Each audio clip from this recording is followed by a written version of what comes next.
Lock. I got him. Now, Jake. Now.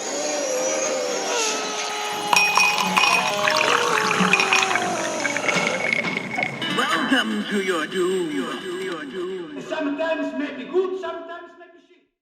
What would you do for freedom? Would you risk your life? Would you risk your family's life? Today, we're going to talk about a man who was born into slavery, who would go on to steal a ship and lead his family and others to freedom. He would become the first black captain who was handsomely paid. He would buy a house that he was born in as a slave and become a 5-time member of the House of U.S. Representatives. He was a hero in his time. He was a household name. This is the story of Robert Smalls. Dun dun. Yeah. It felt like Law and Order. Yeah, it did. Yeah, I think there's more SVU. Now, thank you very much. This is the Non-Essentials Podcast. This is going to be episode 107A. Jake, you want to tell listeners how to find us? Yeah, you can find us on, we have a Patreon page, also Facebook. What are all the other social media ones? YouTube. Grindr. Oh, yeah, YouTube, Grindr. You work hard on YouTube. Adam's on Grindr. Strike that. No, I don't think this does that. So let's keep going. Welcome to episode 107A. We're talking about Robert Smalls. Yeah. Yes. Before we start, though, I do want to give a special thanks. This episode is sponsored by Dead City Coffee. Hey! And as we say it, look, I've been waiting for me to hit the French press here because I've been like... Been waiting for the cup. Excited for the coffee episode that we're going to be doing. So you can find Dead City Coffee on Instagram. It's Dead City Coffee as the handle. Then on Facebook, Dead City Coffee, and it's deadcitycoffee.com. Right? All right.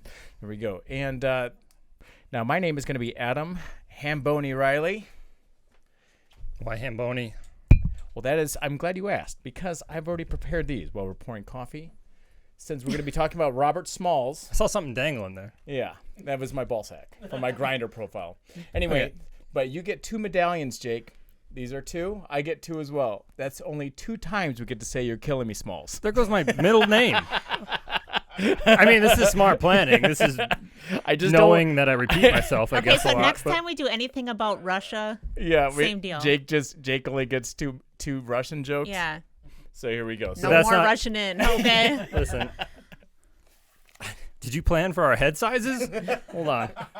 Renee, who are you? I guess. Oh, fuck. Yeah, what's my your name's name? Jake. You're killing me, Smalls Bussy, so I'm already down 1.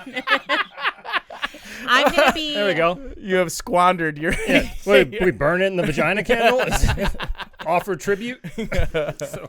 I'll be Renee sitting with the McKees, right? Oh, yeah. Foreshadowing. Yeah. So Robert... This doesn't fit my head. Oh, it doesn't. Pinch the tip and roll back. Yeah, okay. All right. Okay, so... Like I know how to use a condom, guys. Come on. Robert Smalls was born in the slave quarters on April 5th, 1832 in Beaufort, Port Royal, which is an island right off of South Carolina. His mother, Lydia, belonged to John and Margaret McKee, and John was a Revolutionary War, veteran, and he had inherited 8 slaves. She was one of them. His wife really took a liking to her. Did you say the year and I missed it? What was it? 1832. Okay. Yeah. So, all right. Yeah, so he's like way before the Civil War at okay, this point. that's, yeah. All right. This particular family was known in Beaufort. They were one of the more, I guess they were considered royalty. They're more high known, upper crust. Upper crust. Sure. But they were also a very philanthropic family. And another unique thing about this family is that how they treated their slaves. So they weren't the kind philanthropic slave owners. Yeah. My favorite kind of. Yeah, you're only getting whipped twice instead of 4 times. Yeah. So, yeah, slaves. I spoil you. Yeah. You get Band-Aids afterwards. Yeah. So they didn't approve of slaves being whipped, or they weren't physically disciplined. Still owned and forced to work. Yeah, still but, owned, still don't forced to mistreat wait. them. Yeah. But, yeah, I agree. I mean, we're joking, but I mean, if I had to pick one or the other to be owned by, I'm probably going to go with the less beady one. Yeah, of course. So. Well, this is also that The thing less where it's like rapey it's hard to one, time too. travel with our morals. Easy to sit up here and be like, I would never do that, but knowing that if I was a white guy back then, Hey, I would man. totally do it because people did it. So when Okay, Robert sure. was born, his mom refused to say who his father was, which led to some rumors that Henry, who was now the owner, was possibly the father. But it's very unlikely because he revered her so much as his mother. And And Freud hadn't come out yet. Yeah. So. Sure. Okay. Also, Henry had a daughter at the same time that Robert was born. So as Robert's growing up, he's literally growing up with the McKee children. I would have been like, "That's your sister. Don't, don't go ask her to go to the laundry room." Yeah. Okay. Don't get caught in the anyways. hamper or whatever it is back then. What are you Okay. doing, step slave, sister? It's But- probably on Pornhub, but Yeah. anyways. So back, the thing is that back then there was a really delicate balance between the white family and then the people that took care of them in the household specifically, like the mammy, the woman that would do the raising of the children, the disciplining of the children. Okay. So even though Robert was playing with the kids, he did everything with those kids, and he was treated even by the McKees as their own son. But come nightfall, he would have to go back to the slave quarters out back and sleep in the slave quarters. So there was always that daily reminder that there's something not equal. Yeah, it's like being on Huber. Like you get to go out for work, but you get to come home. You got to Look go. how innocent he is. He doesn't even know what it I'm is. just listening. I don't. Okay, so anyway, since his mother was a house slave, the house slaves were treated much better than the slaves that were working out in the fields. Sure. So they were given nicer clothing to wear. They were given more food to eat, and better food, and they were given more gifts and things like that from the family. Listen, guys, I'm gonna start making jokes at some point. I'm just tenuously wading into these waters that You're I'm gonna chomping at the drown bit. in. Yeah, all right. But it's gonna happen.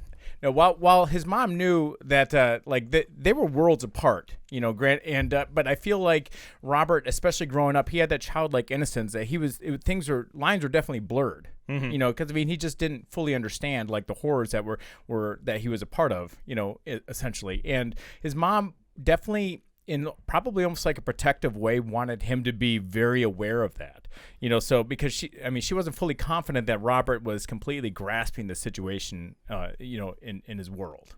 Right, almost like he was too close. You're getting a little comfy. Yeah. And you need to realize sadly our place in society at this time. This is his birth mother yes. reeling Yes. him back in. Did he have Yes. brothers and sisters that were, I guess, treated? I think he had a sister, but I think she was already gone at this time because his mother was 42 when he was born. So Gross. Yeah. All right. I'm 42. What are you talking about? That's I'm 42. gonna be 42. That's 42. No plumbing. Okay. like it's hot. Just put it in the outhouse. Okay, so an example of this is that when he was 9 years old, his mother took him into the city in the market where the slaves were sold. So basically they're in this big cage thing, and they're all naked so that, they So can, just horrible. they yeah, can, right. see what their Well, body looks like. You got to actually see what the slave trade and the horrors of that, and the auctions and stuff was about. Right. Sure. And so he said he remembered observing this woman who had been obviously lashed so many times that she did not have the skin that she was born with any longer. It was just all Scars bumpy and had ripply scars, and yeah. Not gonna make a joke. Yeah, Just that's keep going. it's bad. Yeah. And so that was a real eye-opening. I for would him. joke at the older ladies bidding extra hard on the guy with the big penis. Just I'll take him. Men bought women in there due to their looks, also for sexual purposes. Yeah, thank God that stopped So, okay. in society. Thank God we've moved past that. That definitely awful- doesn't happen anymore. Yeah. The other interesting thing is that in South Carolina, specifically, Ukraine, they're half off right now. But they outlawed the sales of slaves in 1808. Twofers. wait, where at? South Carolina, where this is happening. So just the sale of it, they didn't ban slavery, but No, they didn't ban slavery, but they banned the sale of slavery. A lot of it was getting rid of the international slave trade. So as far as more you couldn't really, homegrown. you couldn't import and export slaves essentially. That's the way I understood it. I think that you could probably trade them around or do something Like Magic the Gathering cards. Yeah, kind of like that, but more horror. So obviously, his world has now changed, and so he started to be, maybe it's his age too, but he started to become more defiant. And so he found out that, he lived in town, but he never knew that there was a bell that rang at 9 o'clock, and that means that's your curfew if you're a slave, and you have to be in your slaves' quarters.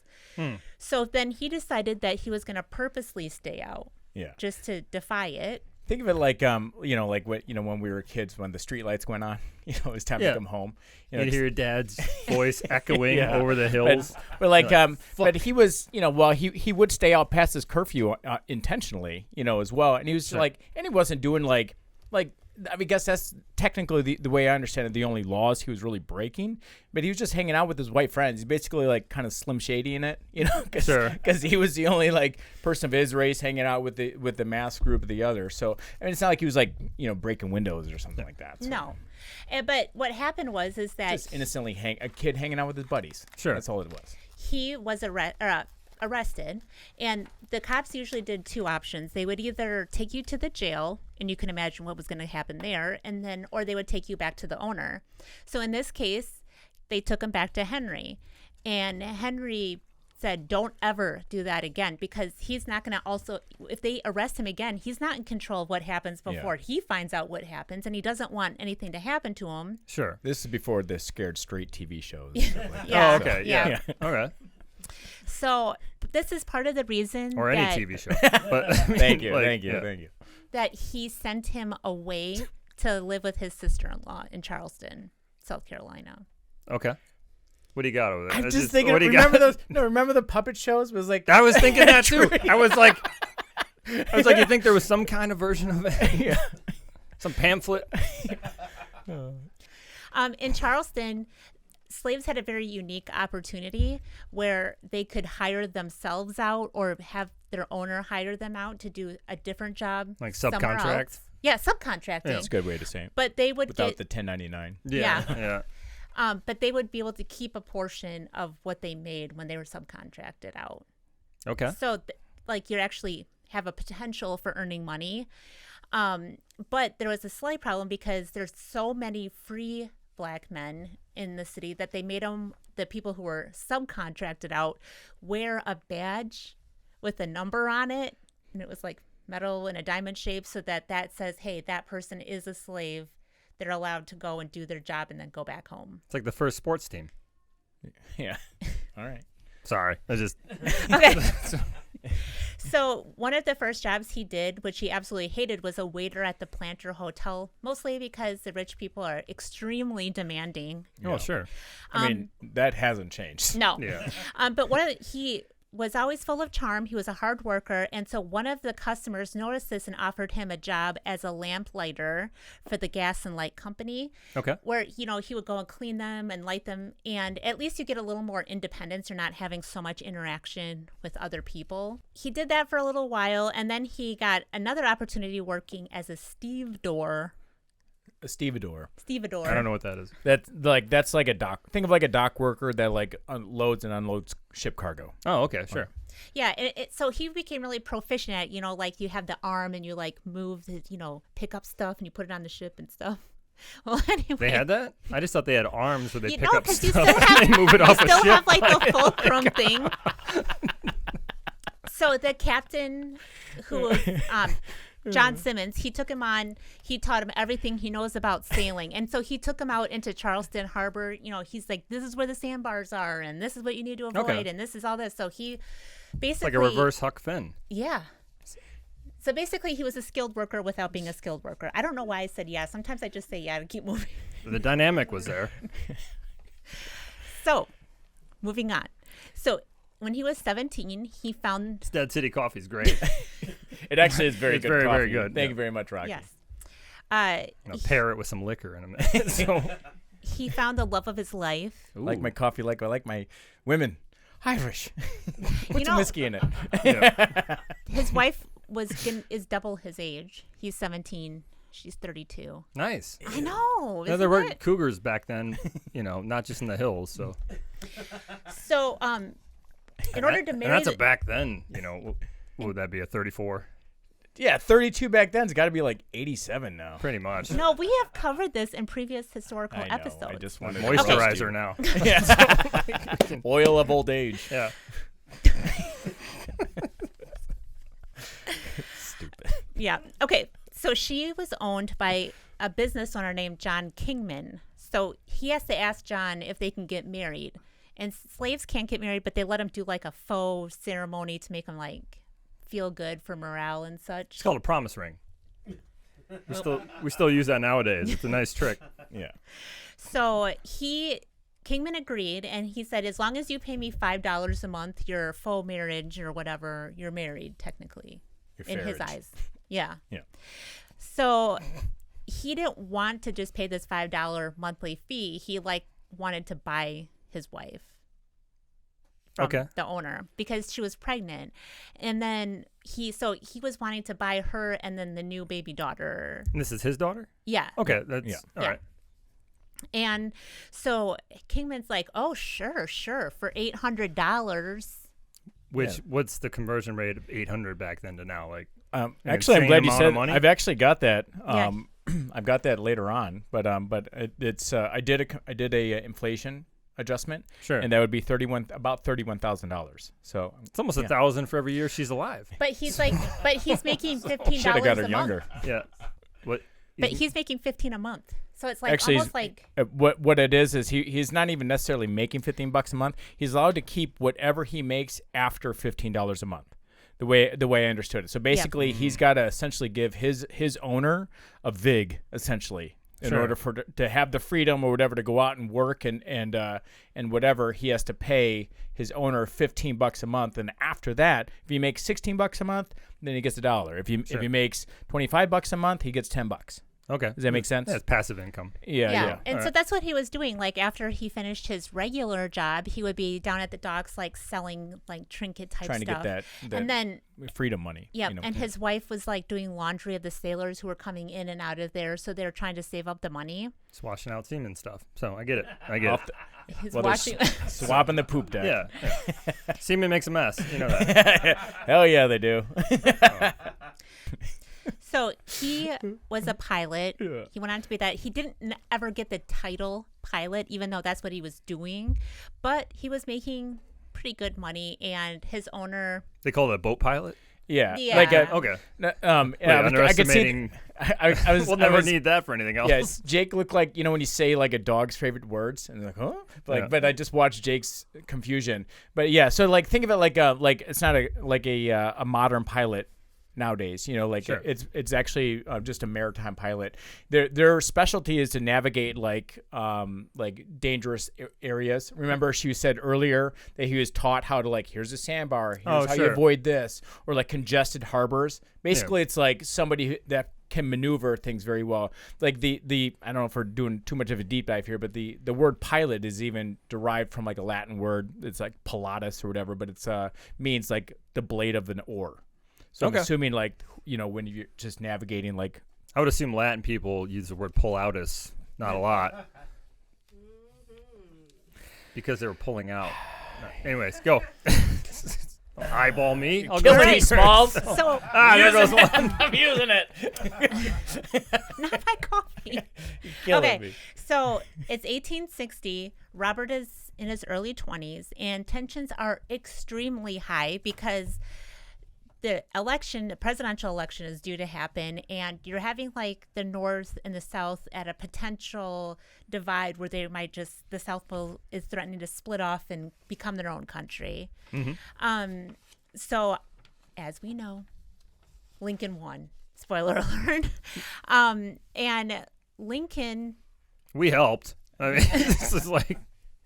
Okay, so Lincoln wants to keep the South still. So he's very careful on how he proceeds in his presidency. And so it kind of leaves, at the radical North is like, we need to end slavery. And then the South is like, if you do that, we secede, Sure. And so with what little language that Lincoln was trying to cross, he really should have just freaking picked a side because he pissed both sides off. But he's lukewarm. Yeah, he was lukewarm. Well, he was doing his best to keep things together. Yeah. Spinning a lot of plates or whatever. So Robert was thinking, oh my gosh, now we're going to be our own country. We're going to be stuck like this forever. Mm-hmm. And while he's working on this ship, and it's called the Planter, the owner, John Ferguson, he was leasing it out to these other contractors who just happen to be English and Scottish. Sure. And what they're doing is they're basically blockade running. They're taking troops and supplies and they're taking them out, and then they're bringing in goods that people in South Carolina want, like fancy things that women like to buy. It's a supply ship, essentially. Sure. So his wife got hooked up. The Yes. finest of things from the Yes. north, candies and other doilies, Yeah. and Metamucil for her age. Some Geritol. Yeah, he's positioned well here. So when this whole thing happened, where the first shots on Fort Sumter happened, it's April '61. The people were standing on their roofs watching that. That's like 6 feet up, though. So keep going. I'm sorry. It's So like, they're I don't know what watching it, happened in the past. And the Charleston papers called it a splendid pyrotechnic exhibition because they're so happy that these troops are being fired on, Okay. that are infringing on them. So anyways, I kind of went a little bit everywhere. But anyways, so the boat that I'm talking about, the Planter, so they have 10. I almost lost it again. I was just like, I felt it. I'm like, no, just wait. I only got one. Precious. The actual crew are 10 people of color, 10 black people, and there's 3 white. One was the captain, first mate, and the engineer. Those are the only white men on board. And so a month after this happened in April, you have the loss at Battle of Bull Run as well. And Lincoln, after that Battle of Bull Run, he passed the Confiscation Act. And that law says that if they capture any man or any thing that's being used by the Confederate towards the war, that they can confiscate it. So it's a loophole for the Fugitive Slave Act, where if a slave ran away, even if they went to the North, they could grab them and come back, and they'd have to go back to doing their slave life. But since Robert is working on this ship, and they're clearly, Just real quick. So that's The Fugitive Slave Act meant that if you were a fugitive and you, let's say you did the Underground Railroad or something like that, right? And you escaped because you're a fugitive slave, you could be captured and brought back. But what Lincoln did is that he created this, like, essentially this loophole that said that anything done in the use of the Confederacy can be captured by the Union, and it's like bygones. You know, that's what I was. So think of it almost like, oh no, don't capture me. Yeah, I might be free. Yeah, right. Don't threaten me with a good time. That's what I was. That's what I was. Yeah. Okay. I did my dolphin laugh just for you, but anyways. Yeah. No, but seriously, it's like, think of like every single like black slave ever is like, oh no. Yeah. Okay, so what happened is this is starting to get the wheels are turning in Robert's head. Like, what if I, let myself get captured? Like there's a possibility I could just be free and have my family be free. I mean, his family would have to get captured too. So, sure. But Robert Smalls can make that happen. Yes, because what happened was there was this barge that was owned by this general, and the barges basically just like kind of push things and carry things and things like that. Sure. Well, some slaves, they literally flat out stole the barge and left. They barged out of there. Yeah, they barged right out of there. And they, Easy pickings. Yeah. So when that happened, Charleston was like, oh, that's such an embarrassment.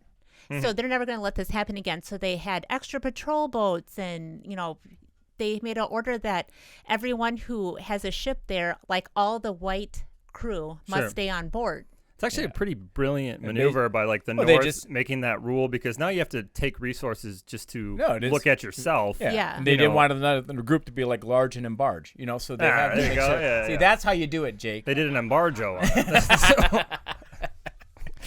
Stupid. Bet that really gave Lincoln a headache. So. What do you think the last thing went through his head? 32 caliber bullet. I don't know. Yeah. Okay, so when Lincoln was running for president, like I said, he was anti-slavery, and this is when I said that he was a flip-flopper, this is what he said: I have no purpose directly or indirectly to interfere with the institution of slavery in the states where it already exists, and I believe I have no right to do so. Hey, you gotta say that kind of bullshit to get in. I mean, that's politicians still do that shit nowadays. Like, whatever I gotta say 101. Yeah. Yeah, so basically it's like it pissed off both sides, because the South is going to say, well, what about the new states? Yeah. Because they want more states. And the North is like, what are you saying? We want to end this whole thing altogether. So, yeah. Well, like, I mean, I think that's important to remember, though, that, I mean, he maybe his priorities were a little screwy But yeah, he was trying to save. He just wanted to keep the United States together. It was still a pretty new country. Yeah. You know, we still kind of are also, but like especially back then. Lincoln sent an admiral named Samuel DuPont, and they had a blockade that sits out of Charleston Harbor. Okay. And it's about 13 miles long that they're patrolling. Okay. Outside the harbor. Now, Charleston also needs those blockade runners. So they would put up these little flags. That's to let the blockade runners know there's torpedoes under there. Yeah. Like if you hit it, it will blow up. Okay. Or they would close off a space, but it's obvious that that's where the blockade runners are. So like both sides are kind of like, I see you, you know, like they both know what the heck's going on. Sure. So at the same time, the Union troops went into Hilton Head, South Carolina, which is south of there, and they were able to easily conquer it because all the whites fled. Mm-hmm. Well, we do that. The problem is that when they all fled, they left all the slaves there, and there's no, where are they going to get the food to feed them? How are they going to take care of them? There's thousands of them. Okay.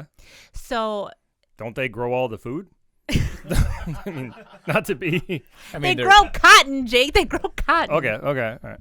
Okay. So, but no, they're left with like sheltering them and housing them. Yeah, you'd think that, but a lot of them, they burned down their plantations before they left. They burned their crops before they left because they don't want the Union to benefit from them. Saying the white people that left. Yes, the white people did scorched that. earth. Yeah. Okay. All right. Like they would kill all of their animals. They would, just like they did in Russia. What happened is now Robert's wife is pregnant again. Jesus. Do you know what that means? It's going to be more than $800 because now he's going to have to buy another person because he's not going to let his son be in slavery.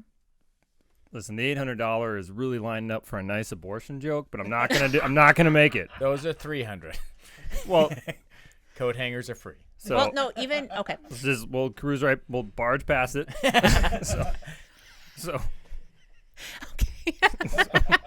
Okay. So that fall, his son was born, and like I said, it made that contract with Kingman just totally null and void. And so he was getting to think about the barge situation and like what can he do. And so he had the thought. His wife's like 65 by now, so. He had this thought like, what if I steal this ship and, surrender to the Union? But there's lots of complicated problems that goes with it. One is he's like, remember I told you that the crew was black? Mm-hmm. So he was like, hey guys, told them the idea. Remember that happened?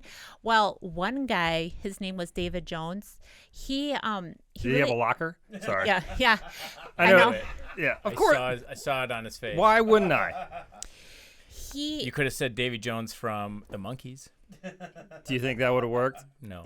Well, I would have surprised you. And they'd be like, wow, you didn't go for the low-hanging fruit. The low-hanging fruit's the best fruit. You don't have to reach for it. One of the other crew is Gibbs. Also. Okay. All right. So anyway, he liked whiskey a lot. And so anytime he drank whiskey, he would have super loose lips. I know that game. His wife had that too. So like they would be out, at the pub later, and he'd be like, "Hey, you guys, I can't say it. I have a secret, but I can't tell him." So like they would take him and threaten him with his life. Like this is Gibbs. No, Davy Jones. Davy Jones had the whiskey guy. So why he ended up in the fucking ocean. Anyways. So then, the only other person he confided in about his idea was his wife, because he wants her and, of course, the children to be on board with him when he crosses. Right.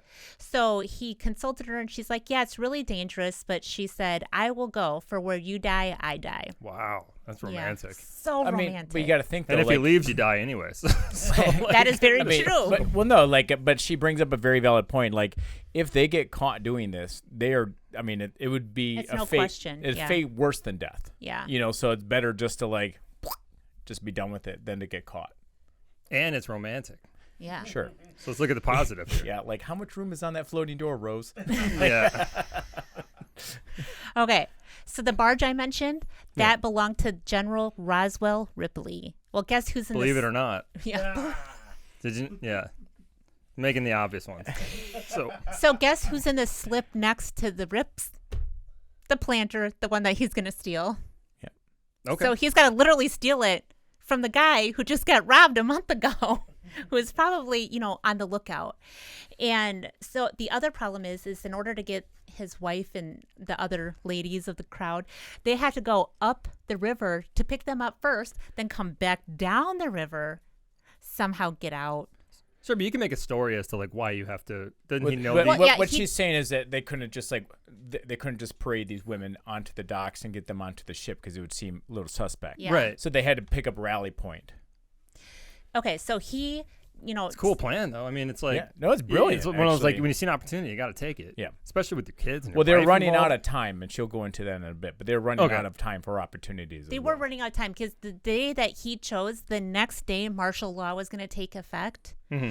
And when you're under martial law, like every single person is, got this curfew where we're going to shelter in place. And so it would be much harder to get them to come down to the dock if you can't leave your house. Right. So that's what he ends up doing. Like they go up. The other women don't know that they're about to leave. And so when they get on board, which they did do where they would go visit them. So that was kind of their cover. Oh, we're going to go visit them. They go tell them, hey, we're leaving tonight. We're going to go turn ourselves into the Union. And all the other ones were like, heck no, not with me or not. Right. And they're like, well, no, they don't want to let them off because now what if they go and rat them out? And, it's hard to convince people to be brave sometimes. Take such a chance with their Especially life. if you haven't had time to really process it. And it's like, guess what we're doing in You almost 10 have to like rope them into it to where like, guess what? If you fucking back out now because you're part of this plan, then you're dead. Yeah. So. Well, and they did the same thing that Harriet Tubman did. I mean, they basically put him under the threat of death. You're coming with us. Remember Harriet Tubman, when we talked about her, she carried a firearm with him, and she said, basically, if you're with me, you're with me. If not, I'm going to shoot you. Yeah, if you try that's running. your option. Yeah. So they looked at Robert, and they said, you're killing me. I cashed it in. Yes. That was a good one. It felt right. You could potentially be killing me. So the women Dead are like, if we don't disembark this boat right now, don't you think everyone here is going to think it's a little sus that we just leave with you guys? This history's first backseat driver. Yeah. So they're like, wait a second. Yeah, that's true. That would look a little sus. So the women decide that they're going to get off. And then, so they go down to this other ship that another guy works on. They said, hey, run down there, go hide there. We'll go pick you up. You can get off down there, too. Yeah, he'll get you off. Yeah. Ask for large part. Hey, all right. I stole that You're one. a pervert. But anyways, large bar. I'm writing down the accomplishment. That was good. So one of the little things that happened is, remember I told you that the white officers were not allowed to leave the ship? Well, it just so happened that these dudes like to go off and drink a lot. As dudes once in a while do. Yeah, as dudes do. Yeah, they got to go get some strange, too. Yeah. So the first mate dude announced that he was going to sleep on the ship tonight. And they're like, ugh, that's not going to be good for us. And so Robert's like, well, we have two choices. We can either just kill him or we'll lock him in the stateroom. Piper Perry, this guy. Yeah, we can lock him in his stateroom, and I guess the Union soldiers can decide what they want to do with them. But That's true. At the last minute, he didn't come to the ship. That's great. So they, as they're coming back down, they pick up the women, Davy Jones and Gibbs. They lose their nerve. They disembark. Pussies. I know. So they just like, nope. Yep, they noped out. Okay, good. But, fuck them. Yeah. Fuck them and their jeans. And as the women are panicking, like they're starting to, just decide that if they get caught or anything, that they're just going to throw their children in the water and themselves, and they're just going to all drown because that's the better alternative at this point. The plan was the whole plan was they were going to literally sink the ship as well. They're going to blow the ship up, and so it's basically one, and then essentially hold hands and then jump off and then die, because they by at least that, then they're kind of like they're taking one less ship out of the Confederate Navy. Sure. And then also instead of just abandoning ship or getting captured and then letting the Confederates have that ship as well, they're like, fuck it, it's all or nothing. I was gonna ask, like, let's say they get ratted out, like, would it be another ship running them down and just like Yes, shooting they would them just from the use side. it. Well, that and there's two batteries that are right there on the actual Charleston Harbor, and then there's Fort Johnson, Fort Moultrie, Fort Sumter. Okay. Yeah, Sure. she's gonna get into that too, as far Okay, as how they sure. were able to pass all that. So. So apparently he has the same body as the captain, like the same body type. They're both stocky. Okay. So he wears his clothes and Oh. like wears his straw hat, and it's Yeah. dark, He and had, so like the people would be captain- like, I'm sorry, I was Yeah. gonna say the captain had this like very like signature hat. You know, some Yeah. guys like wear to like. Oh, so you just drove by with it like morning, you know that. Well, Yeah. it was at night. Yeah, You yeah. say that, but it was at nighttime. I mean, he literally put it down just a little bit, but not to where it's like covering his face. But like, you know, I mean, think about. I'm sure we all have like that friend that wears like that signature thing about them. You know, Sure. like the and so you know, it was kind of like that was his thing, is that wide brim straw hat. It's like fuck the union, right? All right. All right. Yeah. Hell yeah. So as they're pulling from the river into the actual harbor, they raise the stars and bars. They raise South Carolina's state flag, you know, trying to be the most proud Southerner that you ever saw.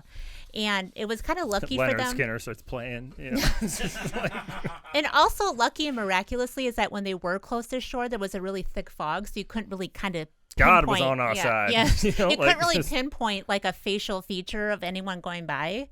But they didn't go unnoticed. There was people that said that they saw it, but they just didn't think anything of it because they saw the Yeah. Confederate flag, and so they're just assuming that obviously they're doing what they're supposed to, like not to question it, you know. Realistically, they thought of the perfect disguise where it's just like, you know, camouflage. Well, I mean, I just remember from G.I. Joe, man, best place to hide is in the open. right? You know, so So about 4:15 in the morning, and they also timed it for the They sunrise. should have like smeared just white chalk and paste all over them and just They started white like, face. oh, like Yeah. white girls. yeah, exactly, Yeah. exactly like white girls.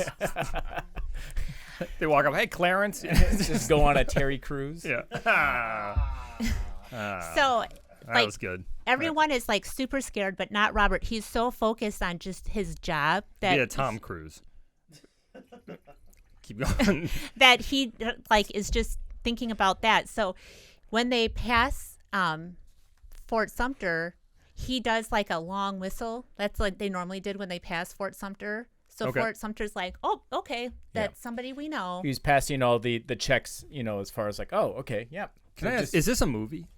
No, but it should be. Because it sounds like it's like the perfect setup for a movie. Because it's like he probably literally just was the captain that day. Mm-hmm. You know, he knew all the mannerisms and the right way to. Exactly. It's an awesome story. Yep. So then, like I said, they had like set up a thing so the blockade runners can get through. Well, that's on the Fort Moultrie side. So he's kind of going from between Fort Sumter and Fort Moultrie. Okay. And when the sentry says, you know, like there was that patrol boat that I was talking about. Well, the patrol boat was having some kind of mechanical failure, so it was in the shop. It's like 4 a.m, and he says to his superior, "Oh, I see a ship. Maybe it's the patrol boat." And then his superior's like, "Oh yeah, probably." Well, so they just assume that. And actually, when they passed by, the sentry yelled out, "Blow the damn Yankees to hell!" And Small said, "Aye, aye." Like, Yeah, sure. perfect. Yeah. Yeah. So now, at the same time that this, Hell yeah, brother. like literally at the same time that they were passing Fort Moultrie, Roswell Ripley, he wakes up and he looks over and he sees that empty slip and he knows right away that second that ship has been stolen. That's right out of a movie. Yeah. Darnation! You know, throws his hat, it bounces. But Yosemite Sam. Yeah, exactly. Like they gave me the slip. so he wants to know where those officers are that were supposed to be on the ship. So that's what his first mission is. That's the first thing he's working on. Collect all the seamen that were supposed to be there. Yeah. I'm missing seamen. And then they're the Like, Sure. I bet they Dun, went dun. out. Yeah, I bet they went out at night and SVU's got out. them all drunk, just left them in an alley or something like that. And at the same time, right after they pass Fort Moultrie, the lookouts on Fort Sumter see them taking a left, and they're like, wait a second, why are they going left? They should be going south, not north. Yeah. So they know something's up, but by the time the sentry notices, they're just out of the gun's range. So there's nothing that can Not be the done. range to see. Yeah. You. Yeah. Raising No, a middle finger I back. mean, the entire thing is very serendipitous. Like, Yeah. it just, you know, everything's had to align for it Yeah. to happen perfectly. So they're celebrating very temporarily because now they have a Confederate flag on a ship that's barreling towards Oh, all the yeah. Switch it, Union switch guns. it. Yeah. So they hurried up and pulled it down, and they Yeah. found a white sheet, put the white sheet up. Yeah, well, his wife. That Robert was her. Small's, Robert Small's wife actually brought a white sheet, like she thought ahead of time, and it's like I thought it was really interesting. Within a very short amount of time, this ship had 3 flags on it.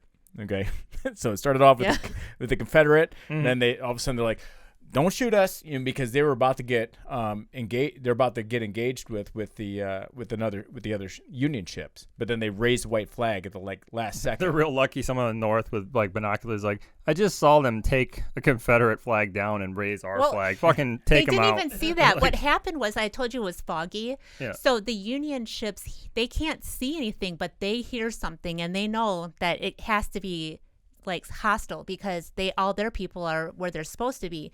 So all the Union ships, they take off, they hustle, and the Onward, they didn't have enough time to flee. They were too close, and so they came to pull forward. I forgot what the nautical term is, but they faced.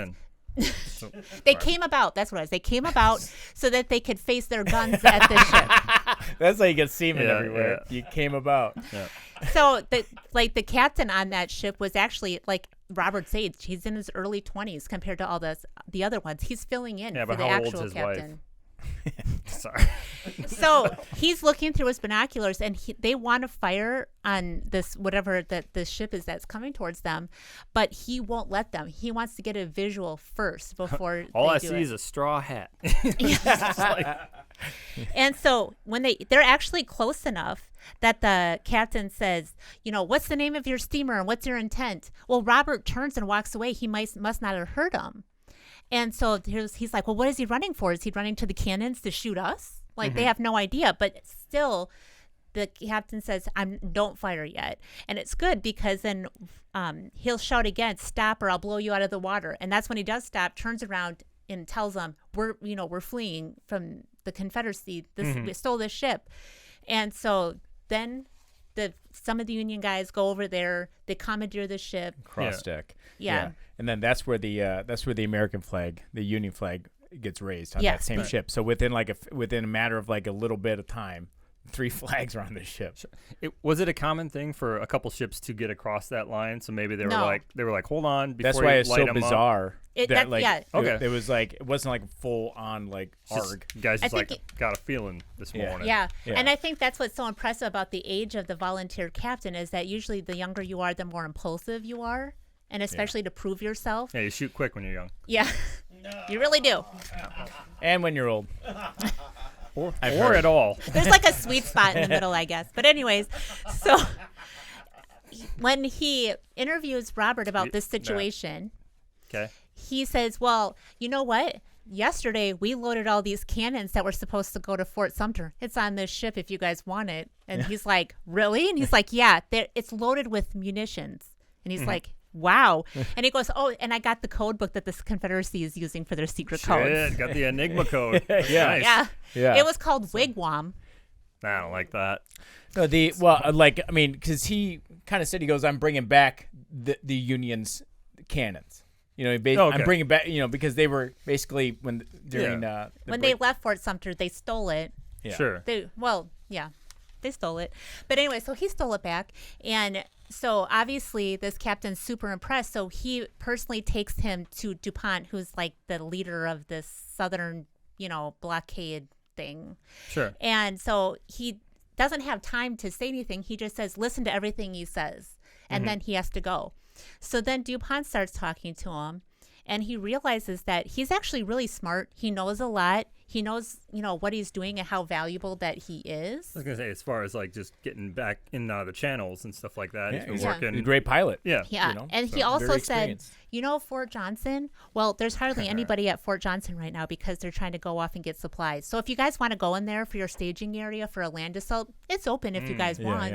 Yeah. So Robert Smalls was killing them. I didn't say it. I said I didn't say the exact. I'm saying what he did. Didn't say the thing. So if a Union crew got a ship that was from the Confederacy, then they would get a reward. They would all be paid a value of whatever that ship was valued at. Sure. So he tells Robert, you know what? You're going to get half the appraised value of this ship as a reward. And he's like, what? You know, he wasn't even expecting that. no, yeah, he didn't know that. I'll be right back. I'm gonna, I'm gonna go get a couple I didn't more know this was ships. Grand Theft Auto Confederacy. Like, it's just like the wasted place or something. Then he said, you know what, since you're such a good pilot on this ship and you clearly know where everything's at, do you want to be the pilot of the planter? And he's Nice. like, what? Sure, Can yeah. I rename it? Then on the third thing, he says to him, hey, you know that big to-do they made about the barge they stole last month? Yeah. What did they say about it over there? And he said, well, they did make a big deal about it and added security, but they'll have a lot more to say this morning when they found out what I did, though. Yeah. In the newspapers, they were called the heroes in ebony. I don't hate that. I mean, I like that's probably. You think on the news floor, they're like, how can we say this? Yeah. It's like we have to acknowledge it. It I don't- sounds nice. I mean, clearly it wasn't meant to be derogatory. That's what I'm saying. And like they probably were trying to.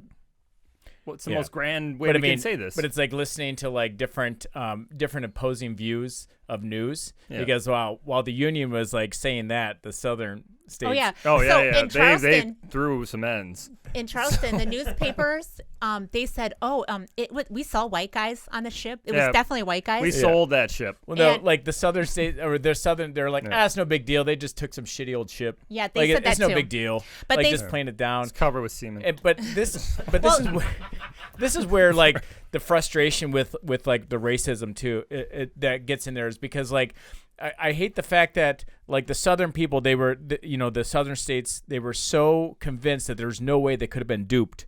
By black men. dumb black people, they would say, that they were like, well, they had to have had some white people help them.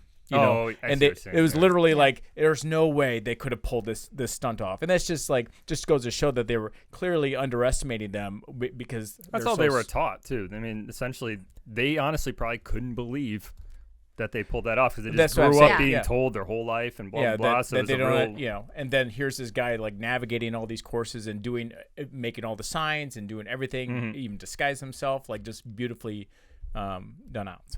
So now Ripley, he's super pissed. And cannot so, believe it. yeah, he says that no ship can leave port without an in-person interview with the captain or with somebody before they're able to leave the harbor. It's gonna bog things down. Yeah, I'm like Yeah. that sound like that would be an awful job.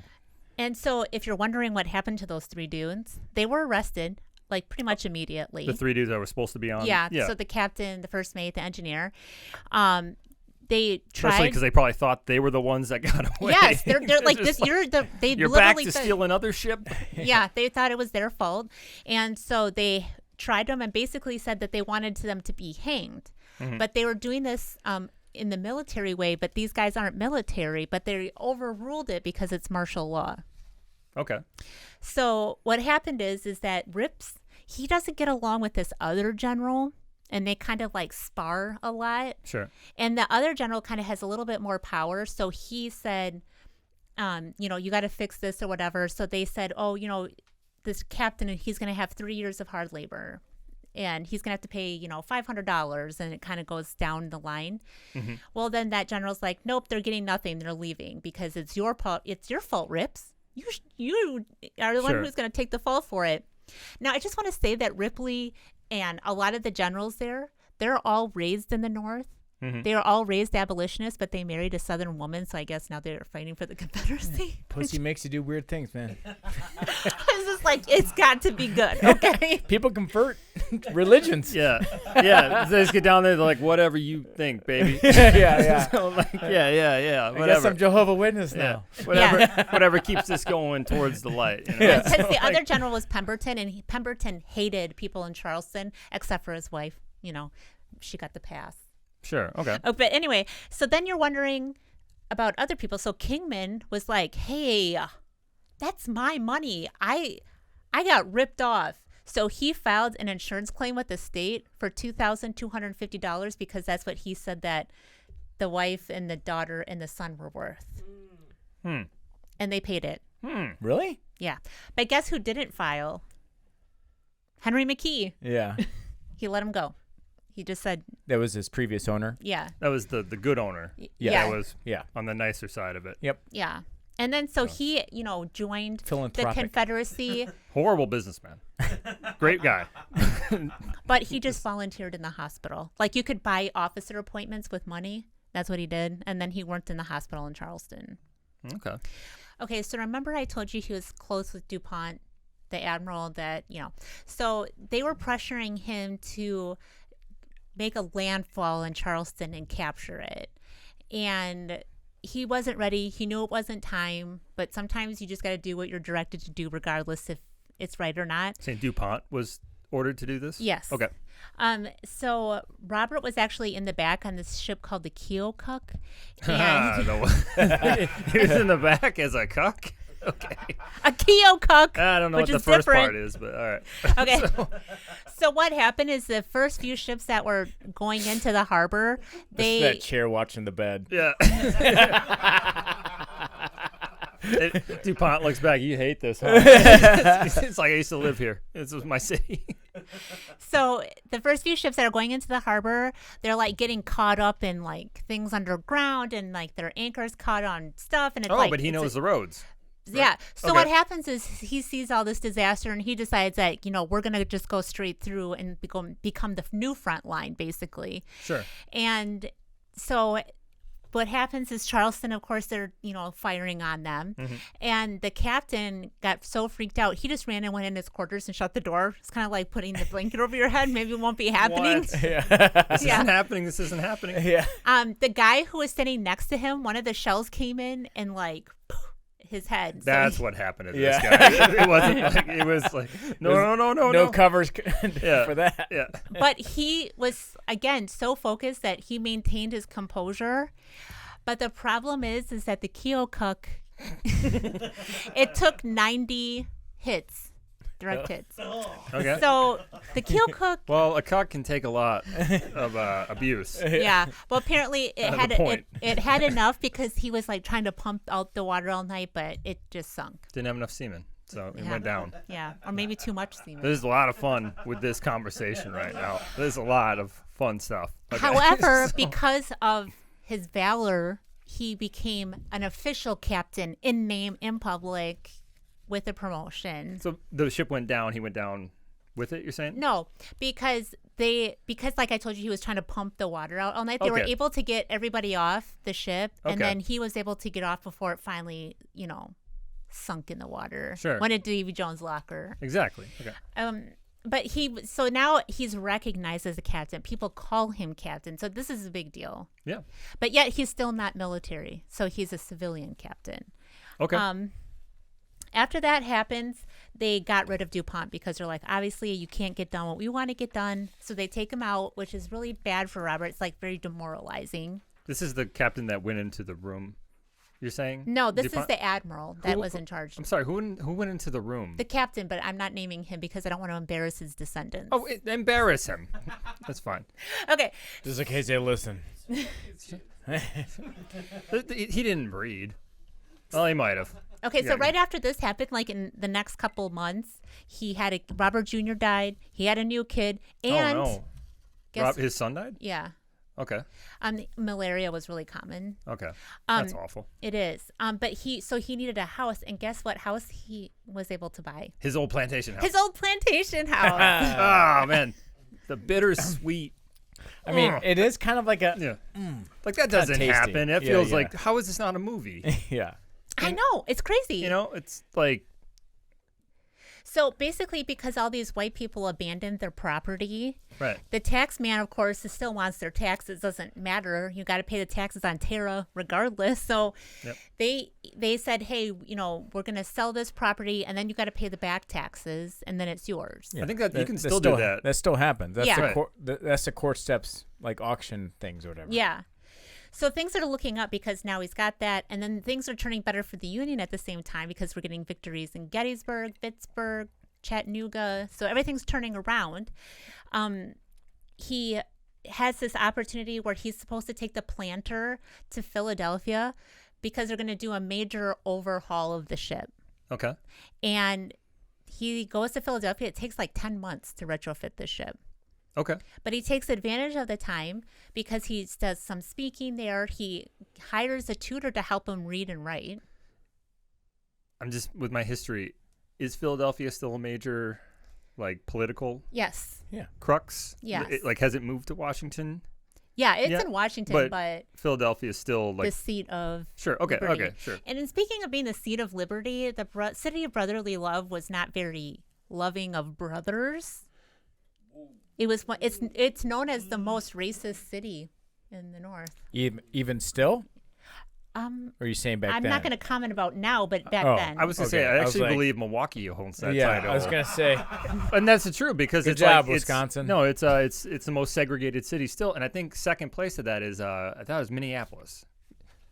Maybe I could see that. And I learned that a couple summers ago from the news. So, for example, in Philadelphia, they had 19 streetcars. Only Okay. 7 would allow Black people to ride on it. And when I say on it, I actually mean outside Literally of it. on it. Like, you know, yeah. those, On you the know those train videos? tops and I was Like going to the- say, you the know how like running- those those runners? the videos in India where the people are just like hanging like, Yeah. So That's awful, but I do want to ride on top of a train I at know, some I kinda point in think my that life. too, yeah, but- once. We just watched The Mummy and they were doing that, and I'm like, I want to do that. but the problem is I don't want to that have to If you do want to that. ride I a wanna train, do it. man, you just got to go on Grinder. Yeah. if you Or join the police force. Sorry. Snuck one in there. Yeah, she's still funny. yeah, no, still- it's not going to get old for a while. I mean, people say, but I'm still into it. But anyways, so even it doesn't matter if like it was empty and it's like a rainstorm. So you real- still had to ride on the outside. Real piece of shit Yes, rule. Okay. exactly. And actually, Robert was like questioning the guy. He's like, "Is this even legal Like to have us sit have out him? here. Yeah, to Right. have him sit out there. Yeah. Like, it just doesn't sound right." And the driver's like, "Yep." And so he's like, "Well, I'm not going to ride then." And so he left. And then his pilot, who was with him, who is white, Yeah. said, "I will follow my captain. Like, I'm not going to ride on it either. If he's not riding, I'm not riding." I love the story too because like I mean I think when people first when nowadays people think Rosa Parks. yeah. Right. You know, that's if I were to imagine any sort of like protest or whatnot, or like screw that to public transportation, I think Rosa Parks. Yeah. But before Rosa Parks was Robert Smalls. And so, and because he, and as Renee had said earlier, that he was such a household name, he was actually able to use his name and his fame to start a protest. So Philadelphia don't, was like, don't do it. You don't get to use your coupon. You spent them all. I regret the early one. That was the moment. Fuck. God damn it. Yeah. So no, he used his I guess his clout Yeah. to begin this protest, and within 3 years. I'm laughing for another second. Okay. Reason. The Colossus of Clout. You know? Yeah. Colossus of clout. Yeah. No, within 3 years, actually, Philadelphia desegregated That's what I was going to their ask. public transportation. I was going to ask, was it actually illegal, or it was just like an agreed No, upon it rule? was that's what was happening. Yeah. But because of Robert Smalls, that is the reason why Philadelphia integrated their public transportation. This I should think- be a movie. Like I this is. think it's pretty amazing. This is ridiculous. It's not a movie. It's like it's got Lucky- every note you Like need. Lucky Louie. Remember Yeah, that yes, episode? Like exactly. it's just so many things. For Yes. longtime listeners, you know who Lucky Louie is. But like he just literally just too many things. Like how many lifetimes would it take for most of us to do any of these things? I know. It's I'm got so a jealous. It's got a Forrest Gump feel. Yeah, It really yeah, there you does. go. You Exactly. know, That just was like- Space Monkey. Okay, so as I said, he was taking the Fight Club time reference for the episode. to read and write, and he was also nominated. No, in Forrest Gump, there's a monkey went to space. in the original book. And actually, let's just derail it for another second. Maybe I'll cut this. But they were going to make the second movie. It was right after like 9/11. The Bubba Gum Shrimp They were Company? they're going to make the second movie, and they read the script of the second movie. The movie started off with the kid dying from AIDS. I'm not kidding. That was the screenplay from Forrest Gump 2. They're like, he died of AIDS. I buried him next to his mother. You know, that kicked off into something That's sad. stupid. That's how we can see dead people. Yeah, no, I'll see if I can put the link in to where I'm like, this is the worst. Like, I didn't know I could write screenplays until I heard that. I'm like, anyways. Okay. So while he was in Philadelphia, he got word that he was nominated to be a delegate in the Republican convention in South Carolina, Okay. which that's huge because the delegates are the ones that are the electors, I think. Okay. Maybe cut that out. I just manually Was said he that. But I like? think Was he that- the first nominated African American? Do you think? Or I don't know, because there were a few other African Americans, and the reason I know this is because they refused to sit them in the convention. So Robert wouldn't have gotten in anyway if he was there. It's just kind of shameful that he literally had to like do such heroic feats and become known just to be like, maybe this guy. You know, it's pathetic that you have to have that accolades to receive that nomination. So right when he got home from Philadelphia, something terrible happened.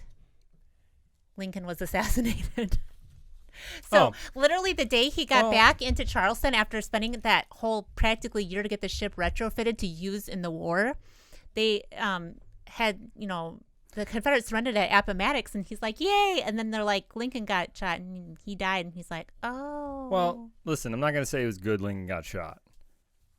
I know you take, but this is one of those things. Like, if you wanted like an event that like galvanized everything he stood for, I hate to say like getting shot at that moment after he did what he did really just hammered home his ideals. And I hate to say he wasn't around to like you make mistakes later as a politician. He made him a martyr, and it really like cemented. So I just love when like, why was he shot? It was because an idiot was trying to like undo what he ddid, and all he did was cement what he did even more. I know Adam's really having a hard time with celebrating a president got shot, but I'm just saying, like, in the long view of it, I feel like that. Are you basically saying like how Van Gogh never sold a painting when he was alive, but after he died? Essentially, kind of. Like, no one read Sylvia Plath until after she killed herself. Kind of, in a weird way, like Nirvana exploded. Yeah. So. But no, I do kind of think it's like, I think it's a bit of poetic. Which thing. one of us have to die to for this podcast to take off? Both of us. Well, the same bullet. Line our heads up. Two guys at the same time. Yeah, like that's. Okay, so anyways. Sorry, Mr. Wright. Yeah. Gotta be a big bullet. Okay, I'm sorry. Yeah, I could barely fit those necklaces. And okay, so Lincoln was assassinated. Back for there. And then at the same time, he got malaria. So then he was, held up for 2 months. Okay. And while he's sick, like, all these white people are coming back and they want their stuff. Yeah. Including the guy who, after McKee sold the property to this lawyer. And so that's who Robert got it from, basically. And that guy's like, no, that's my house and you better get out of it. And he's like, nope, this is my house now. That's the South came back very much like nothing's fucking different. And that's, the shameful part of everything. I think that the unique thing was that it was really known is that most of the black people were like not unkind. They were actually really kind to the whites that came back, but they like let them know the old ways are over. We're not doing that again. We're not going to become slaves again. Because what happened is when they came back, they thought, hey, you guys work under my plantation. I'm getting my house back. I'm getting my stuff back. You do this. And they're like, nope, that's not what we're doing. Well, when it's someone a new way. When someone does act like with confidence and like it reminds me of that parable. Like, what don't they stake a young elephant down with a stake? Oh yeah, and it grows up. Understanding it can't never break that pull it chain. out, Yeah. And so a large elephant that can easily pull it out doesn't think to, because it grows up under that. It's true, but the whites have been gone for 3 years. Still, so they've had time. That's 3 years versus like a lifetime of understanding. They're being told they're better than you and all this bullshit. And, and here's these people coming right back, and it just feels like old ways are starting. And I could see, why a lot of ground was given back just out of habit. I hate to put the word habit on it, but people learn to be weak, Yeah. So Robert actually owned a general store as well. It was called like the Freedman's Cheap Store. That's a hell of a name too. I know. No, he did a lot of things. Yeah. I mean, I'm assuming you're going to say, but he started a newspaper. He had the store. He started an African American. Yeah, he started a school for African American kids. He did all this by candlelight. Jesus Christ! You know how much less work time there is. So when he was working the store, he actually saw Henry's cousin, and he kind of wandered in, and he was looking. McKee, Henry, his owner. He was looking really gaunt, but he was wearing that gray jacket that the Confederate soldiers wore. It's like, do you want to get yourself shot?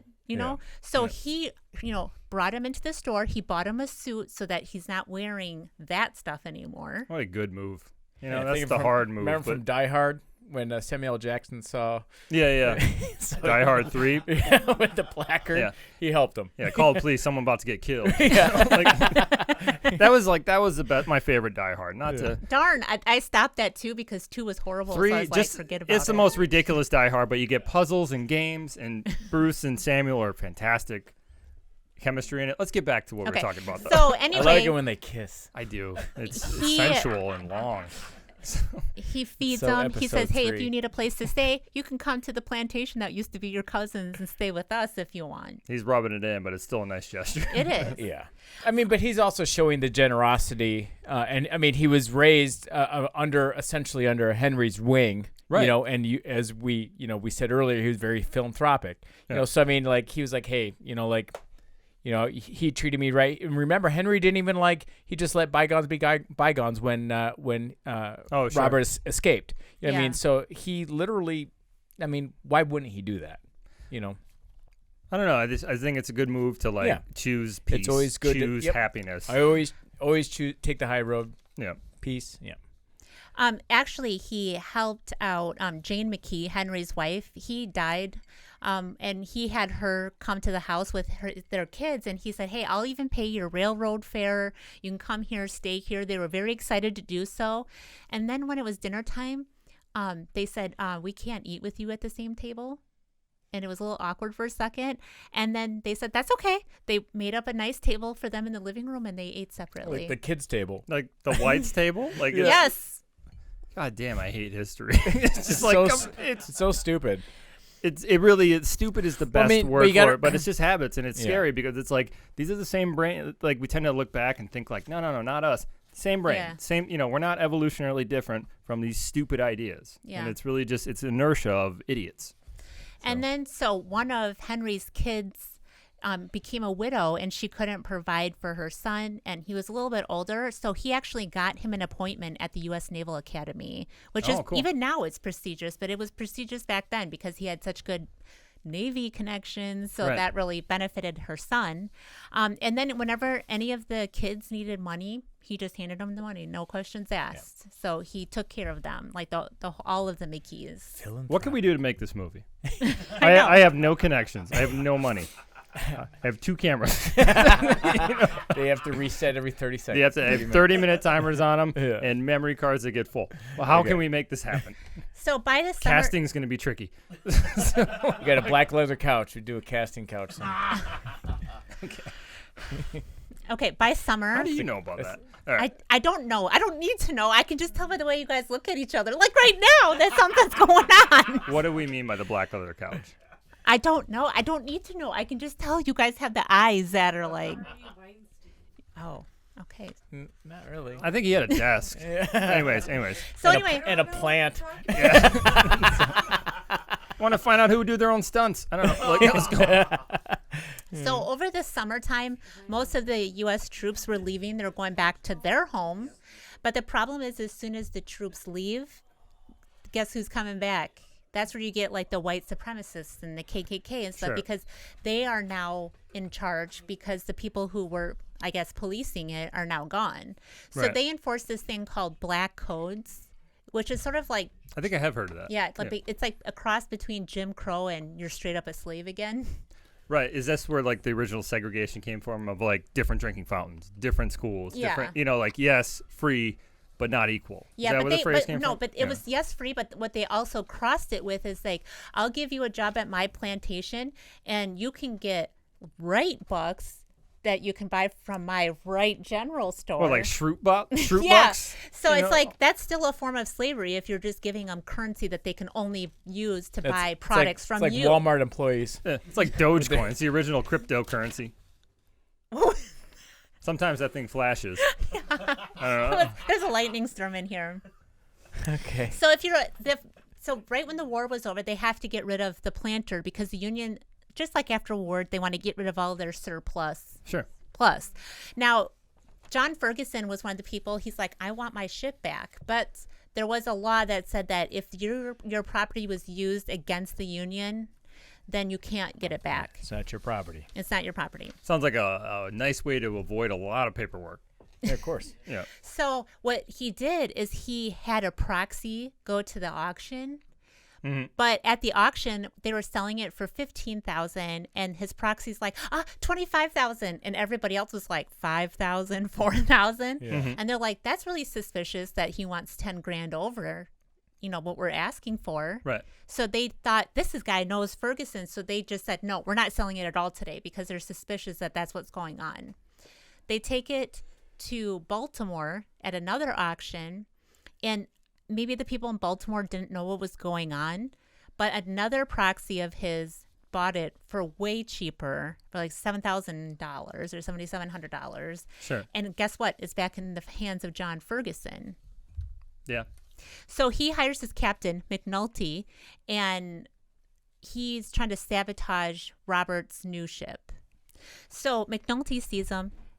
Robert's got a couple of generals on board, and he decides that he's going to, try to ram him into some trees in the marshes. Sure. But Robert doesn't blink. They're playing chicken. And so he ends up hitting McNulty and, taking him a half-mile upriver. Okay. So the guy gets so pissed off, so he takes his revolver and he jumps out, and he points the gun at Robert. Robert's like, oh, yeah? So he grabs his shotgun. He jumps out. This guy even real? I mean, just, what the... All right. He says, now shoot. Mind you don't miss, because I won't. Especially because he had a scattergun. So all of the officers on board are like, oh my gosh, we don't want to start an incident. So they calm Robert down. They arrest McNulty. Yeah, And that. don't do it. I'm fucking out.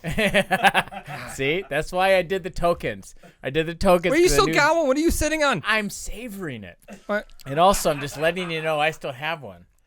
And it's delicious. Yeah. Don't become a smallsophile. You're, Okay, so anyways. I'm so jealous. I mean, You're it's working. Like, you're extinguishing us all, Robert. Moving on. So as we said, Robert had all these little business ventures that he had going on the side. Yep. And so one of those things is that he ran for office as a Republican, and he ended up becoming a member of the U.S. House of Representatives representing South Carolina. And he did this for 5 terms, but unfortunately, towards some of the beginning of the second term, I believe it was, he was accused by a state senator of taking a bribe of $5,000. okay. And it's false. He was using it to besmirch him. Yeah. Okay. And then, so he got arrested, and they told him he's going to have to serve hard labor, years of hard labor and all this other stuff. They ended up...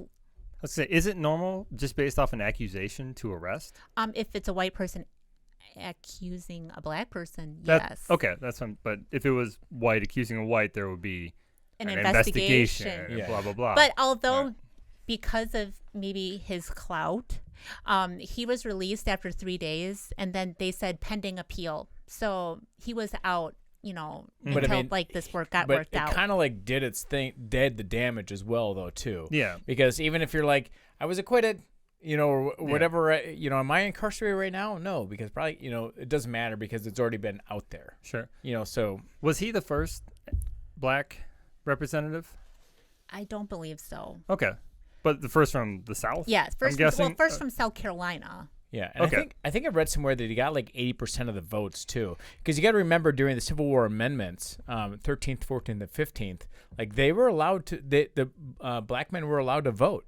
Mm-hmm. Sadly, black women weren't allowed to vote till the 19th Amendment, but they were allowed. I think it was the 15th that they were allowed to vote, and so obviously this gentleman that is also black, and then all of a sudden he's a war hero and he's done all these different things for he's going to just do a landslide of votes for all these new voters. Right. Okay.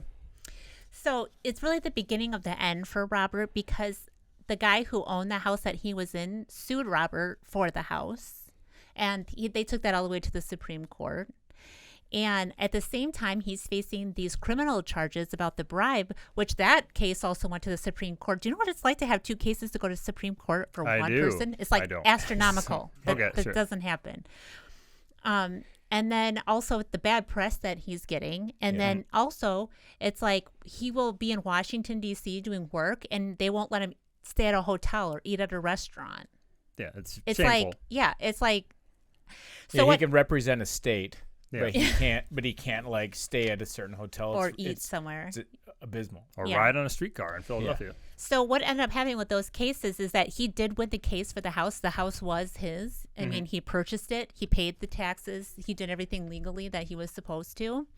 The problem with the other cases is that the governor gave him a, what do you call it? A pass. What do you Pardon? call it? Pardon, yes. The governor pardoned him Who whispered pardon? because he pardoned him because he also wanted to pardon his friend, that state senator who accused him, has also been accused of like election fraud. Think of it like a hostage swap. Yeah. So if he pardons him for the election swap, then the investigation's over. No one's going to look into that election fraud. Okay. And then Robert's like, I didn't want to be pardoned. I want to clear my name. But Right. he can't because the governor just ripped that out from under him. And so now people are just left with the memory of, oh, he took a bribe. Yeah. Sure. Because that's all you remember is what you saw in the paper. And then at the same time that was all happening, his wife died.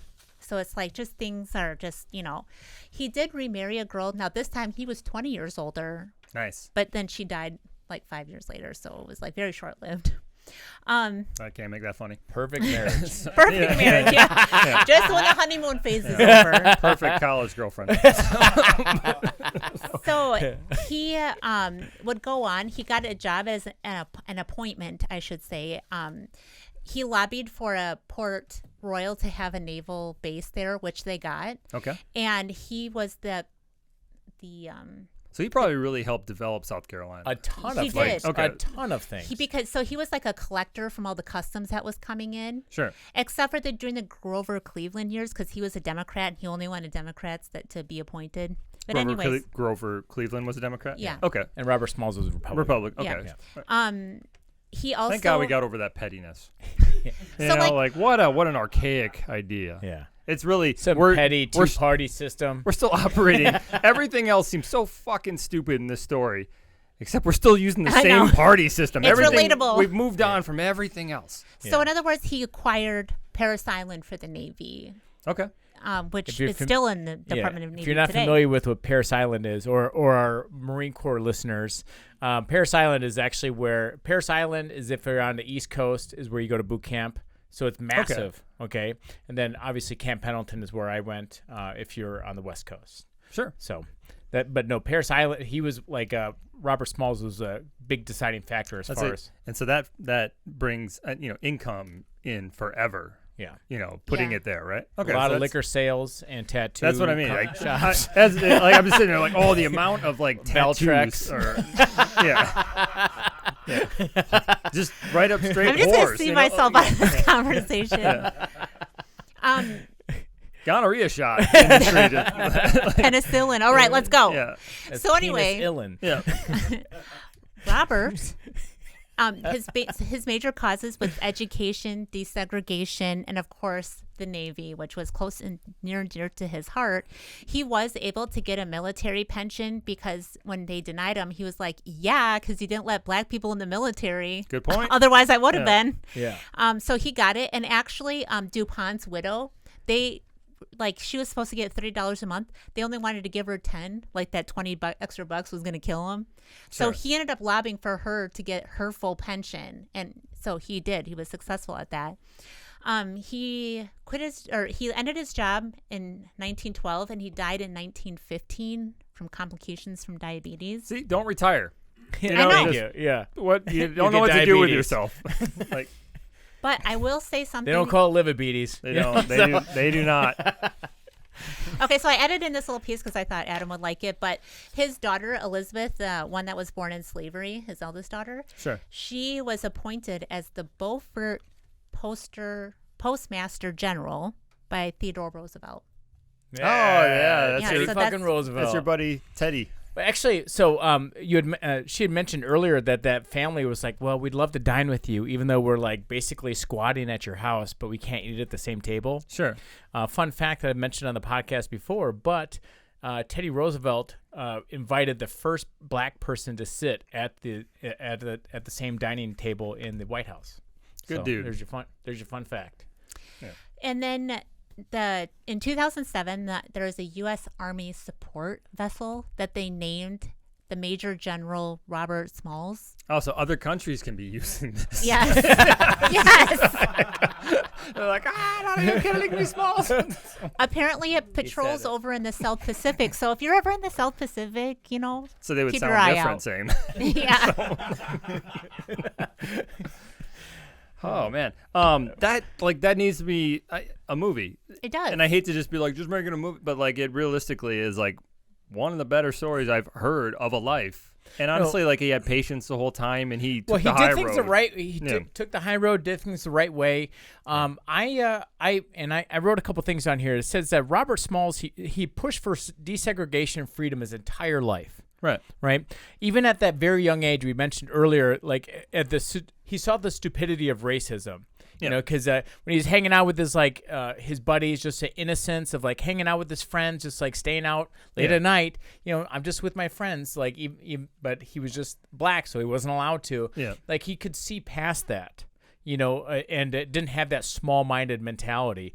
But and as far as like, why is one person in the same group inferior while the other ones are superior? And so I really admire him. I'm glad that we were able to do this for Black History Month. Yeah, me too. Like that, and so I hope that this has been really informational for people because I don't know. I think he's a great dude. I forgot a great gem. Oh, I'm sorry. Go ahead.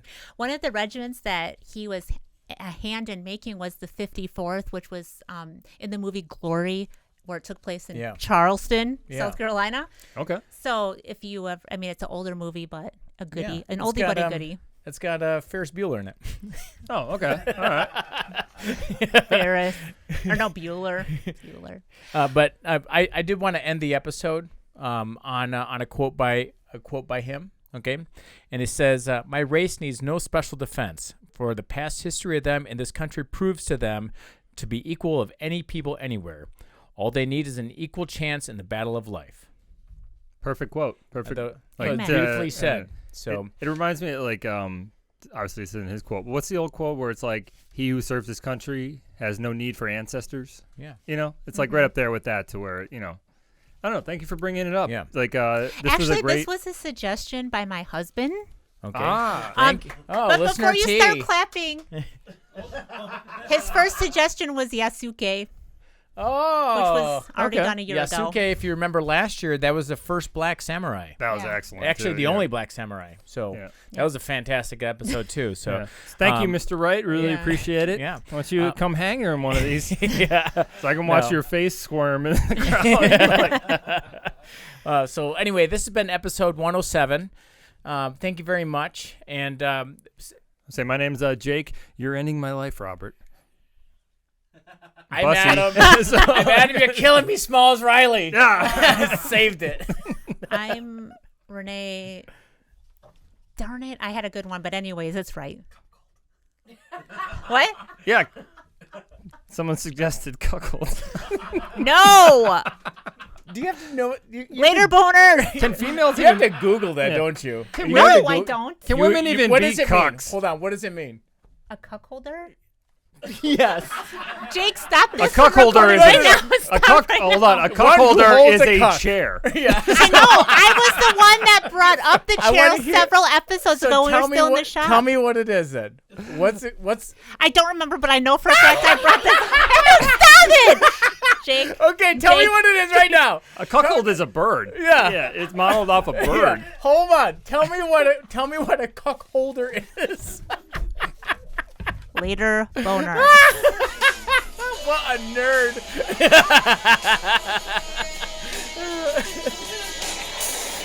Don't feel that bad because I feel like She doesn't know either.